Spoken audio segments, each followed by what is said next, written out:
First up, the Ghana Chamber of Mines has urged the Ministry of Lands and Natural Resources to make the findings of the Apiati disaster investigation public as mass burial takes place today.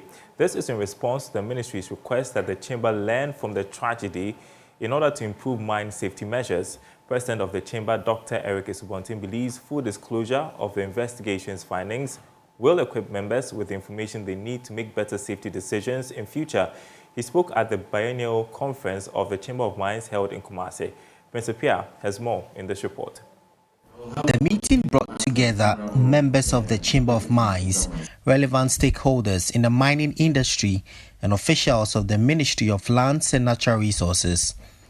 Deputy Minister of Natural Resources, George Mrekuduka, admonished the Chamber to put in efforts to minimize the negative impact of mining on the environment. I wish to implore you to always be mindful to design and conduct your operations to secure optimal net benefits, not only for yourselves, but also for the citizens of your host country over the long term, while making conscious efforts to minimize the negative social and environmental impacts, so that mining does not become an example of privatizing benefits and socializing costs.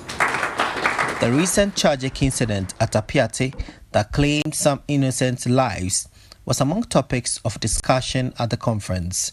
Mr. Duka implored the Chamber of Mines to learn some strategic lessons from the incident. The recent incident at Apiati is still fresh in our minds and unfortunate across all levels of mining operations, so that we don't get to erode the gains made.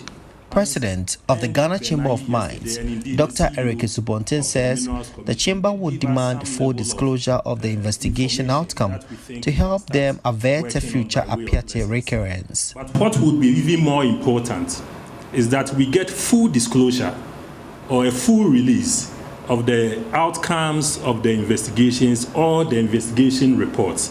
I think that's very important so that we can all grasp the full lessons that come out of those investigations. There is another investigation led by Mr. Benayi, which was conducted under the umbrella of the ministry.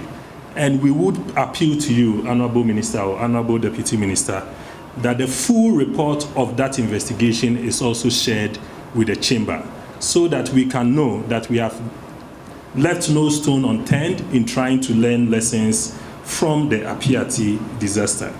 Dr. Esubontin says continuous constructive collaborations must exist between the two parties to ensure sustainable mining operations.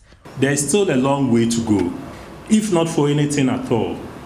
When we have reputational challenges from the small-scale mining industry, people are unable to distinguish between what is small-scale, what is large-scale, and they lump all of us together. Prince Apia reporting.